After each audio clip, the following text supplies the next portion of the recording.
সাম্প্রতিক সময়ের আলোচিত সিনেমা দেয়ালের দেশ, প্রহেলিকা এর মতো একের পর এক সিনেমায় কাজ করে নিজের অভিনয় সত্তার বারংবার প্রমাণ দিয়েছেন চিত্রনায়িকা শবনম বুবলী। ইতোমধ্যেই তার অভিনয় দক্ষতা সকল স্তরের দর্শকের প্রশংসা কুড়িয়েছে। একদিকে যেমন কমার্শিয়াল সিনেমায় কাজ করেছেন, অন্যদিকে গল্প নির্ভর সিনেমায়ও রাখছেন দুর্দান্ত ভূমিকা।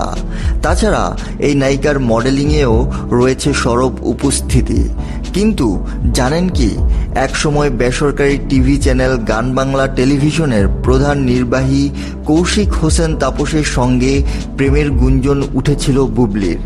একবার একটি সাক্ষাৎকারে উপস্থাপক শাহরিয়ার নাজিম জয় তাপসকে প্রশ্ন করেন, বুবলীর সঙ্গে কেন প্রেমে জড়িয়ে গেলেন। তাপস বলেন, প্রেমটাকে অস্বীকার করছি না, তবে সেটা কাজের প্রতি প্রেম বলা ভালো হবে।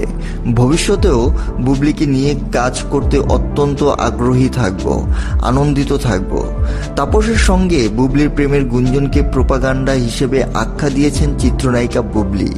এ বিষয়ে তখন মুখ খুলতে হয়েছিল বুবলীকে।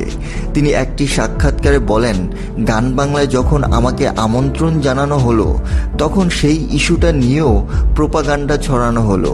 আমার সিনেমা প্রসঙ্গ আসার পরই এমন নোংরামি শুরু হয়ে যায়।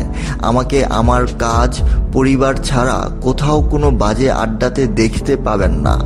তাপস ভাই ও মুন্নি ভাবির সঙ্গে আমার সম্পর্ক খুব স্বাভাবিক।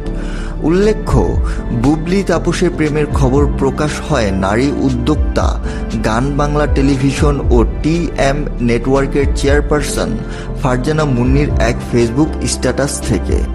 গত 2023 সালের 4 নভেম্বর মধ্যরাতে দেওয়া ফারজানা মুন্নির সেই স্ট্যাটাসে বলা হয়, তাপস ও বুবলীর মাঝে সম্পর্ক চলছে।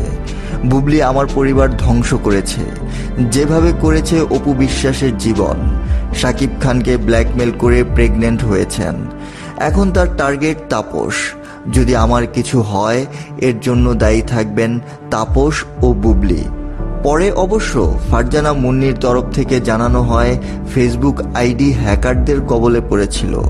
একইভাবে বুবলীর পক্ষ থেকেও তাই জানানো হয়। বিল পরিশোধ না করায় বর্তমানে গান বাংলার সম্প্রচার বন্ধ রয়েছে। বুবলী ব্যস্ত সময় কাটাচ্ছেন সিনেমা আর মডেলিং নিয়ে। জঙ্গলি সিনেমা ব্যাপক জনপ্রিয়তা পায়, যেখানে বুবলীর বিপরীতে অভিনয় করেন সিয়াম। এদিকে তাপস গত ফেসিবাদী সরকারের সাথে যুক্ত থাকায় গ্রেফতার হয়ে জেলে গিয়েছিলেন। বর্তমানে জামিনে মুক্তি পেয়েছেন। ধন্যবাদ সবাইকে সঙ্গে থাকার জন্য।